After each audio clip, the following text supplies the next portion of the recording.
श्रीगुरुभ्यो नमः। हरि ओम। यतो जन्माद्यस्य श्रुतिसुनयमानैकविषयात् स्वतन्त्रस्तन्त्रज्ञो गुरुरपि गुरोर्यश्च जगताम् विमूढा यत्तत्त्वं प्रकटमिह वेत्तुं सुमनसो मुकुन्दं ध्यायामापहत गुहकं तं स्वमहसा सर्वविघ्नः प्रशमनं सर्वसिद्धिकरं परं सर्वजीवप्रणेतारं वन्दे विषयदं हरिं करोतु मम कल्याणं हरिर्हयमुखाविदः गुरुश्च मध्वनामा मे वरदोऽस्तु निरन्तरं वाणिते करवण्यं वचरणो सर्वदा मद्वाक्यसरणीर्भूयात् श्रीमदाचार्यभावगात् समाश्रयेत् गुरुं भक्त्या महाविश्वासपूर्वकं निक्षिपे सर्वभारांश्च गुरो ಶ್ರೀಪಾದಪಂಕಜೇ। ರುದ್ರದೇವರ ಆರಾಧನೆ ಮಾಡುವಂತಹ ಅತ್ಯಂತ ಪರಮ ಪವಿತ್ರವಾದ ಪರ್ವಕಾಲ ಮಹಾಶಿವರಾತ್ರಿ ಅಂತ ಹೇಳಿ ಪ್ರಖ್ಯಾತವಾಗಿರುವಂಥದ್ದು. ರುದ್ರದೇವರ ರೂಪದ ಚಿಂತನೆಯನ್ನ ಬಹಳ ಸುಂದರವಾಗಿ ಆಚಾರ್ಯರು ನಮಗೆ ತಿಳಿಸಿಕೊಟ್ಟಿದ್ದಾರೆ. ಧ್ಯೇಯಃ ಪಂಚಮುಖೋ ರುದ್ರಃ, ರುದ್ರದೇವರಿಗೆ 5 ಮುಖ. 5 ಮುಖವುಳ್ಳಂತಹ ರುದ್ರದೇವರು ವಿದ್ಯುತ್ತಿನಂತೆ ಹೇಗೆ ಫಳ ಫಳ ಫಳ ಹೊಳಿತದಲ್ಲ, ಆ ರೀತಿಯಾಗಿರುವಂತಹ ಬಿಳಿ, ಕಪ್ಪು, ಕೆಂಪು, ನೀಲಿ ಬಣ್ಣಗಳಿಂದ ಕೂಡಿದಂತಹ ಅತ್ಯಂತ ಆಕರ್ಷಕವಾಗಿರುವಂತಹ ರೂಪ ಅದು ನಮ್ಮ ರುದ್ರದೇವರದು. ಸ್ಫಟಿಕಾಮಲ ಕಾಂತಿವಾನ್, ಸ್ಫಟಿಕದಂತೆ ಶುಭ್ರವಾದ ಮೈಬಣ್ಣವುಳ್ಳಂಥವರು. ಅಷ್ಟೇ ಅಲ್ಲ, ಜಟೆಯಲ್ಲಿ ಚಂದ್ರನ ಕಲೆಯಿಂದ ಕೂಡಿದಂಥವರು. ನಾಗಭೂಷಣರಾಗಿರುವಂತಹ ಪಾರ್ವತಿ ಪತಿಯಾಗಿ ಪಾರ್ವತಿ ರಮಣನ ಅಂತ ಅನಿಸ್ಕೊಂಡಿರುವಂತಹ ರುದ್ರದೇವರು. ಅವರಿಗೆ ನಾನು ನಮಸ್ಕಾರ ಮಾಡ್ತೀನಿ. ನಿತ್ಯದಲ್ಲಿ ಪಂಚಾಕ್ಷರಿ ಮಂತ್ರವನ್ನ ವೈಷ್ಣವರು ಜಪ ಮಾಡಬೇಕು ಅಂತ ಹೇಳಿ ಆಚಾರ್ಯರು ತಂತ್ರಸಾರ ಸಂಗ್ರಹದಲ್ಲಿ ನಮಗೆ ಹೇಳಿರುವಂಥದ್ದು. ಅಷ್ಟೇ ಅಲ್ಲ, ವಾದಿರಾಜ ಸ್ವಾಮಿಗಳು ಸಹಿತ ತೀರ್ಥ ಪ್ರಬಂಧದಲ್ಲಿ ರುದ್ರದೇವರ ಕ್ಷೇತ್ರಗಳಿಗೆ ಹೋಗಿ ಅಲ್ಲಿ ಸ್ತೋತ್ರವನ್ನ ಮಾಡಿದ್ದಾರೆ. ಈ ಶ್ಲೋಕ ಅಂತೂ ಭಾರಿ ಪ್ರಖ್ಯಾತವಾಗಿರುವಂಥದ್ದು.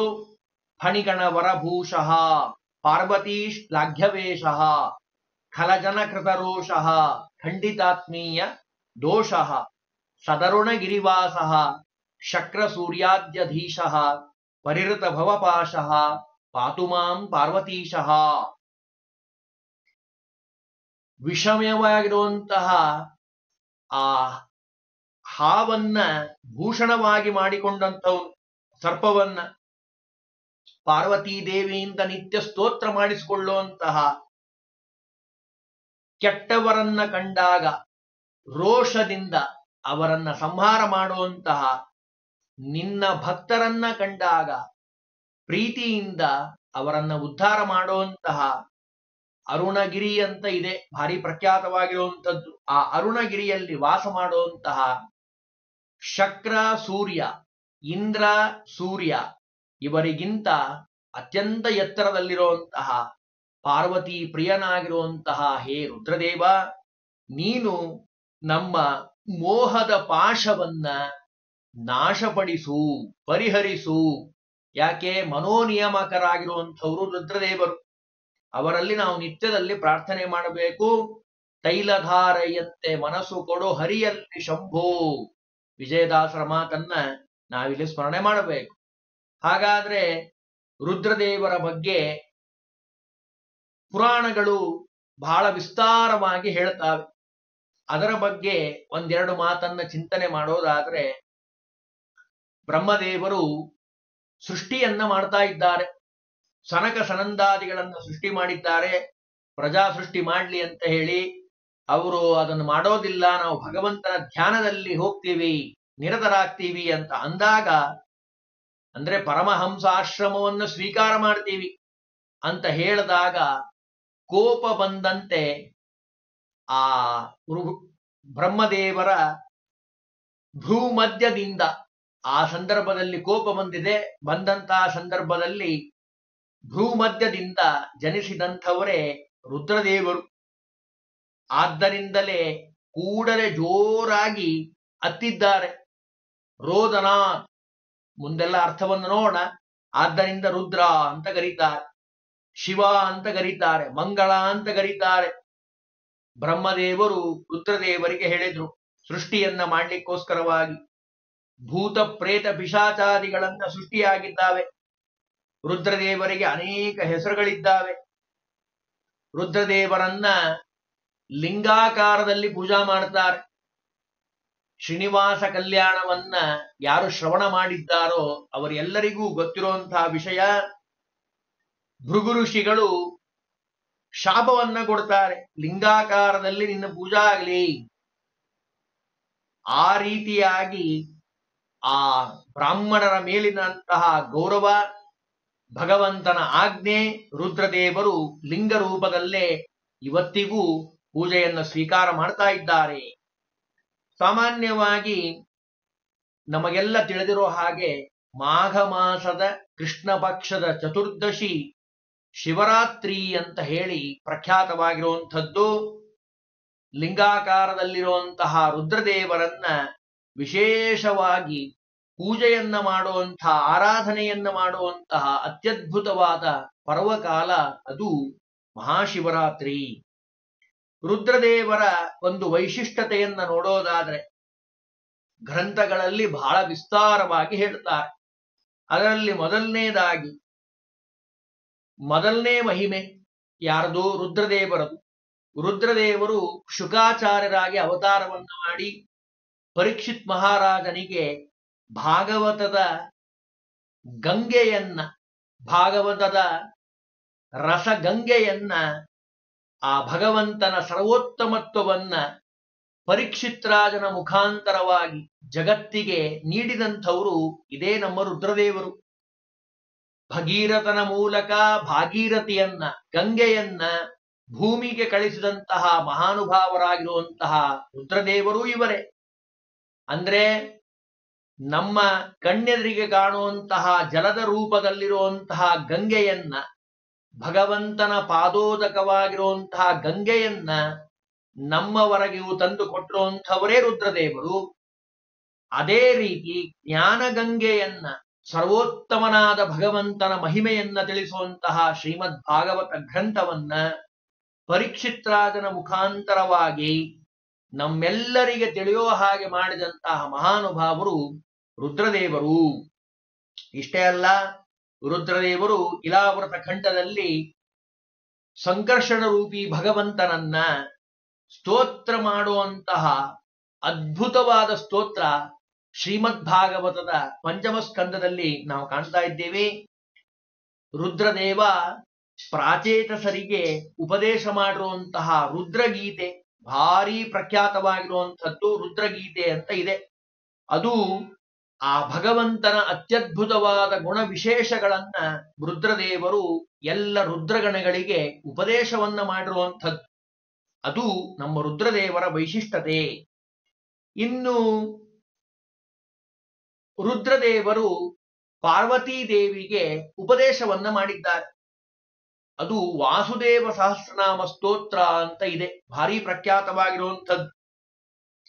ಇಡೀ ವಿಷ್ಣು ಸಹಸ್ರನಾಮ, ವಾಸುದೇವ ಸಹಸ್ರನಾಮ ಇಷ್ಟೆಲ್ಲ ಹೇಳಲಿಕ್ಕೆ ನಮಗ್ ಸಮಯ ಇಲ್ಲ ಅಂತ ಅಂದಾಗ, ಅಂದ್ರೆ ನಮ್ಮ ಒಂದು ಪರವಾಗಿ ಪಾರ್ವತೀ ದೇವಿ ಪ್ರಾರ್ಥನೆಯನ್ನ ಮಾಡಿದಾಗ ರುದ್ರದೇವರು ಉಪದೇಶವನ್ನ ಮಾಡಿದ್ದಾರೆ. ಶ್ರೀರಾಮ ರಾಮ ರಾಮೇತಿ ರಮೇ ರಾಮೇ ಮನೋರಮೆ ಸಹಸ್ರನಾಮ ತತ್ತುಲ್ಯಂ ರಾಮನಾಮ ವರಾನನೇ. ಪುರಾಣ ಮಹಾಭಾರತಗಳ ಸಾರ ಅದು ರಾಮನಾಮದಲ್ಲಿರುವಂಥದ್ದು. ರಾಮನಾಮ ಜಪ ಮಾಡುವಂತಹ ಶಿವ ಮಂಗಲ ರುದ್ರದೇವ ತನ್ನ ಪಾರ್ವತೀ ದೇವಿಗೆ, ತನ್ನ ಹೆಂಡತಿಯಾಗಿರುವಂತಹ ಪಾರ್ವತೀ ದೇವಿಗೆ ಉಪದೇಶವನ್ನ ಮಾಡಿದ್ದಾರೆ. ದಾಸರಾಯರು ಇದನ್ನೇ ಅಚ್ಚ ಕನ್ನಡದಲ್ಲಿ ಹೇಳಿದ್ರು. ಸೋಮಶೇಖರ ತನ್ನ ಭಾಮೆಗೇಳಿದ ಮಂತ್ರ ರಾಮ ಮಂತ್ರವ ಜಪಿಸೋ. ರುದ್ರದೇವರು ನಿತ್ಯ ನಿರಂತರವಾಗಿ ರಾಮನಾಮವನ್ನ ಜಪ ಮಾಡ್ತಾ ಇರೋದ್ರಿಂದಲೇ ಲಯಕರ್ತ ಅಂತ ಅನಿಸ್ಕೊಂಡಿದ್ದಾರೆ. ಅಷ್ಟು ಎತ್ತರದ ಸ್ಥಾನ ಆ ರುದ್ರದೇವರಿಗೆ ಬಂದಿರುವಂಥದ್ದು. ರುದ್ರದೇವರ ಒಂದು ವೈಶಿಷ್ಟ್ಯತೆ ಅಪೂರ್ವವಾಗಿರುವಂಥದ್ದು. ಒಂದೇ ಎರಡೇ, ಒಂದು 4 ನೋಡೋದಾದ್ರೆ, ಮೊದಲನೇದಾಗಿ ಗಂಗಾಧರ, ಗಂಗೆಯನ್ನ ಧಾರಣೆ ಮಾಡಿದಂತಹ ಪರಮ ವೈಷ್ಣವ ಅಂತ ಅನಿಸ್ಕೊಂಡಿರುವಂತಹ ರುದ್ರದೇವರು ಭಗೀರಥ. ಭಾಗವತದೆಲ್ಲ ವಿಸ್ತಾರವಾಗಿ ಕತೆ ಬರ್ತದೆ. ಭಗೀರಥ ತಪಸ್ಸನ್ನ ಮಾಡ್ತಾನೆ ರುದ್ರದೇವರನ್ನ ಕುರಿತು. ಗಂಗೆ ಭೂಮಿಗೆ ಬರಬೇಕು, ತನ್ನ ಪೂರ್ವಜರೆಲ್ಲ ಉದ್ಧಾರ ಆಗಬೇಕು. ಆಗ ತಮ್ಮ ಶಿರದಲ್ಲಿ ನಿಲ್ಲಿಸಿದಂತಹ ವಿಷ್ಣು ಪಾದೋದ್ಭವವಾಗಿರುವಂತಹ ಗಂಗೆಯನ್ನ ಭೂಮಿಗೆ ಬಿಟ್ಟು ನಮ್ಮೆಲ್ಲರನ್ನ ಉದ್ಧಾರ ಮಾಡಿದಂತಹ ಮಹಾ ಕರುಣಾಳಗಳು ಭೋಳೇ ಶಂಕರ ಅಂತ ಕರೀತಾರೆ. ಬೇಗ ವರ ಕೊಡುವಂತಹ ರುದ್ರದೇವರು ಭಕ್ತರ ಮೇಲೆ ಭಾರಿ ಅನುಗ್ರಹವನ್ನ ಮಾಡುವಂಥವ್ರು. ಸಮುದ್ರ ಮತನ ಕಾಲದಲ್ಲಿ ಎಲ್ಲರೂ ಕಂಗೆಟ್ಟಂತಹ ಸಂದರ್ಭದಲ್ಲಿ ಆ ವಿಷವನ್ನೆಲ್ಲ ಪರಿಹಾರ ಮಾಡಿ ವಾಯುದೇವರು ಒಂದ್ ಸ್ವಲ್ಪ ಕೊಡ್ತಾರೆ.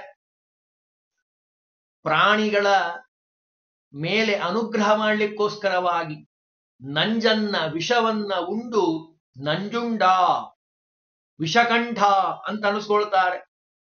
ಅಷ್ಟೇ ಅಲ್ಲ, ದುಷ್ಟರಾಗಿರುವಂತಹ ತ್ರಿಪುರಾಸುರರ, ಅಂಧಕಾಸುರ, ಮಹಿಷಾಸುರ ಇವರೆಲ್ಲರನ್ನ ಧ್ವಂಸ ಮಾಡಿ ಧರ್ಮದ ಸ್ಥಾಪನೆಯನ್ನ ಮಾಡುತ್ತಾರೆ. ಧರ್ಮವನ್ನ ನಂಬಿದವರಿಗೆ ನಾನು ರಕ್ಷಣೆ ಮಾಡ್ತೀನಿ ಅಂತ ಹೇಳಿ ರುದ್ರದೇವರು ತತ್ವವನ್ನು ನಿರ್ಣಯ ಮಾಡಿರುವಂಥದ್ದು. ಶುಕಾಚಾರ್ಯರಾಗಿ ವೇದವ್ಯಾಸ ದೇವರ ವಿಶೇಷ ಅನುಗ್ರಹವನ್ನ ಪಡೆದಂತಹ ಶುಕಾಚಾರ್ಯರಾಗಿ ವೇದವ್ಯಾಸ ದೇವರಲ್ಲಿ ಅವತಾರ ಮಾಡಿ ಭಾಗವತ ಗಂಗೆಯನ್ನ ನಮ್ಮೆಲ್ಲರಿಗೆ ಕೊಟ್ಟಿರುವಂಥವರು ಇದೇ ರುದ್ರದೇವರು. ಸಾಧಕರಿಗೆ ಭಗವಂತನಲ್ಲಿ ಸಾಧನೆ ಮಾಡುವಂತ ಹಂಬಲ ಅನೇಕವಾಗಿರ್ತದೆ. ಆದರೆ ಮನಸ್ಸು ಬೇಕು. ಮನಸ್ಸಿಲ್ಲದೆ ಏನು ಮಾಡ್ಲಿಕ್ಕೆ ಆಗೋದಿಲ್ಲ. ಅದಕ್ಕೆ ಮನೋನಿಯಾಮಕರಾಗಿರುವಂತಹ ರುದ್ರದೇವರಲ್ಲಿ ನಾವು ಯಾವಾಗಲೂ ಕೇಳಬೇಕು, ತೈಲಧಾರೆಯಂತೆ ಮನಸ್ಸು ಕೊಡು ಹರಿಯಲ್ಲಿ ಶಂಭೋ, ಕೈಲಾಸವಾಸ ಗೌರೀಶ ಈಚ. ಅಷ್ಟೇ ಅಲ್ಲ, ದಾಂಪತ್ಯ ಸುಖವನ್ನ ನೀಡುವಂತಹ ದೇವತೆಯು ಇದೇ ರುದ್ರದೇವರು, ಪಾರ್ವತೀ ದೇವಿ. ವಿವಾಹದ ಸಂದರ್ಭದಲ್ಲಿ ಗೌರಿ ಪೂಜಾ ಕೂಡಿಸೋದು ಅಂತಾರೆ. ಆ ಹರನನ್ನು ಯಾಕೆ ಬಿಟ್ಟಿದ್ದಾರೋ ಗೊತ್ತಿಲ್ಲ. ಗೌರಿ ಹರ ಪೂಜಾದು ವಿವಾಹ ಸಂದರ್ಭದಲ್ಲಿ ವಧು ಆ ಪಾರ್ವತಿ ಪತಿಯಾಗಿರುವಂತಹ ರುದ್ರದೇವರ ಆಶೀರ್ವಾದವನ್ನ ಪಡೆದ ಮೇಲೆ ವಿವಾಹ ಆಗುವಂಥದ್ದು. ನಿತ್ಯದಲ್ಲಿ ಗೌರಿ ಪೂಜೆಯನ್ನ ಹೇಳಿದ್ದಾರೆ. ಯಾಕೆ? ದಾಂಪತ್ಯ ಸುಖ ಚೆನ್ನಾಗಿ ಸಿಗಬೇಕು ಅಂದ್ರೆ ಅದು ರುದ್ರದೇವರ ಅನುಗ್ರಹದಿಂದ ಮಾತ್ರ, ಇಲ್ಲ ಅಂದ್ರೆ ಸಿಗೋದಿಲ್ಲ. ರುದ್ರದೇವರ ರೂಪವನ್ನ ದಾಸರಾಯರು ಬಹಳ ಸುಂದರವಾಗಿ ವರ್ಣನೆ ಮಾಡಿದ್ದಾರೆ. ಘೂಳಿಯ ನೇರಿ ಬಂದಿಹನಮ್ಮ, ಗಜ ಚರ್ಮವ ಹೊತ್ತು ಶೂಲ ಕೈಯಲ್ಲಿ ಪಿಡಿದಿಹನಮ್ಮ,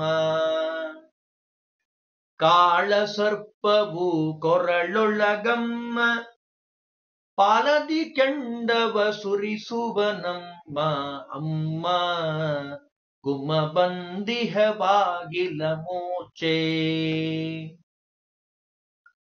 ಉರಿಮೂಖ ಎಷ್ಟು ಸುಂದರವಾಗಿ ವರ್ಣನೆ ಮಾಡ್ತಾರೆ ದಾಸರಾಯರು ಅಂದ್ರೆ, ಉರಿಮೂಖ ಗಡ್ಡ ಕೆಂಜಡೆಗಳು, ಕೈಯಲ್ಲಿ ನೋಡೆ ಹಿಡಿದ ಬ್ರಹ್ಮನ ಶಿರದ ಹೋಳು. ಸ್ಮಶಾನವಾಸಿ ಅಂತ ಕರೀತಾರೆ ರುದ್ರದೇವರನ್ನ. ಕಾಶಿಯನ್ನ ಮಹಾ ಸ್ಮಶಾನ ಅಂತ ಕರೀತಾರೆ. ಎಷ್ಟು ವೈರಾಗ್ಯ ನಿಧಿಗಳು ಅದನ್ನು ಮುಂದೆ ಹೇಳ್ತಾರೆ.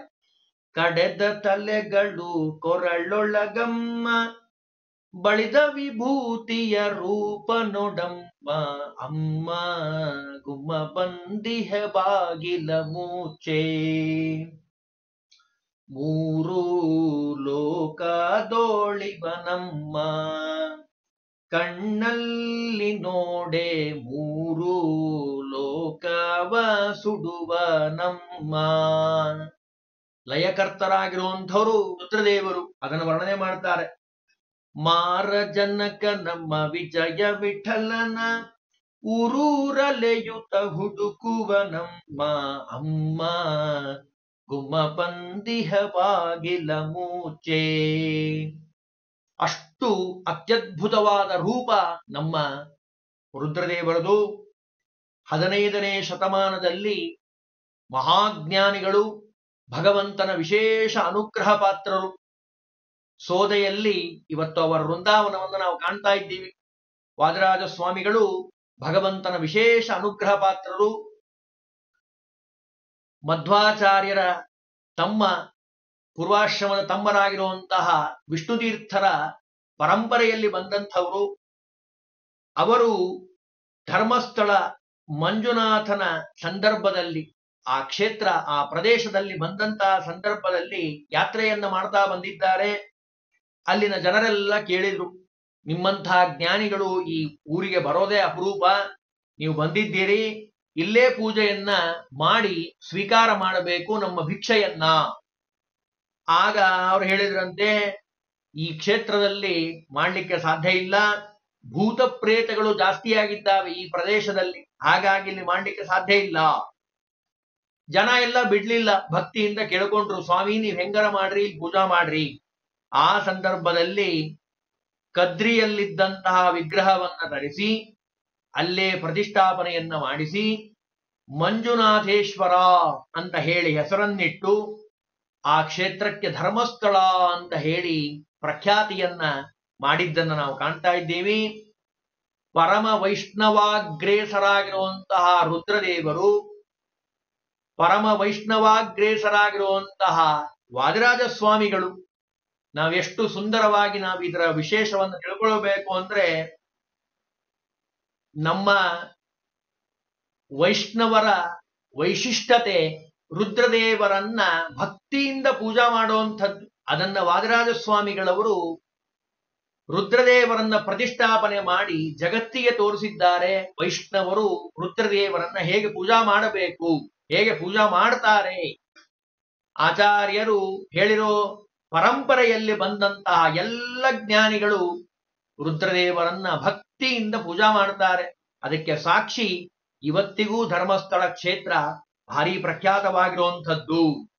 ಇಷ್ಟೇ ಅಲ್ಲ, ಬೆಂಗಳೂರಿನ ಬಸವನಗುಡಿಯ ವ್ಯಾಸರಾಜ ಮಠದಲ್ಲಿ ಹಾಗೂ ಮೈಸೂರಿನ ಸುಬ್ಬರಾಯ ದಾಸರಾಯರ ಗುಡಿಯಲ್ಲಿ ಪ್ರಸಿದ್ಧವಾದ ವೈಷ್ಣವರಿಂದಲೇ ಪ್ರತಿಷ್ಠಾಪನೆ ಮಾಡಿರುವಂತಹ ಈಶ್ವರ ಲಿಂಗವನ್ನು ನಾವು ಇವತ್ತು ಕಾಣಬಹುದು. ಉಡುಪಿ ಮತ್ತು ಸೋದಾ ಕ್ಷೇತ್ರಗಳಲ್ಲಿ, ಸೋಂದ ಅಂತ ಹೇಳಿ ನಾನೀಗ ಹೇಳಿದ್ನಲ್ಲ, ವಾದರಾಜ ಸ್ವಾಮಿಗಳ ವೃಂದಾವನ ಇದೆ, ಶಿರಸಿ ಹತ್ರ ಬರುವಂತದ್ದು. ರುದ್ರದೇವರ ದರ್ಶನವನ್ನು ನಾವು ಅವಶ್ಯವಾಗಿ ಮಾಡಬಹುದು. ರುದ್ರದೇವರ ಪತ್ನಿ ಪಾರ್ವತೀ ದೇವಿ, ಇಬ್ಬರು ಮಕ್ಕಳು ರುದ್ರದೇವರಿಗೆ. ಅವರ ಸಂಸಾರ ಒಂದು ಗಣಪತಿ, ಒಂದು ಸುಬ್ರಹ್ಮಣ್ಯ. ಇಷ್ಟೇ ಅಲ್ಲ, ಆ ರುದ್ರದೇವರ ಒಂದು ವೈಶಿಷ್ಟ್ಯತೆ ಅಪೂರ್ವವಾಗಿರುವಂಥದ್ದು. ಇದು ಅವರ ಹಿನ್ನೆಲೆ, ರುದ್ರದೇವರ ವೈಶಿಷ್ಟ್ಯತೆ.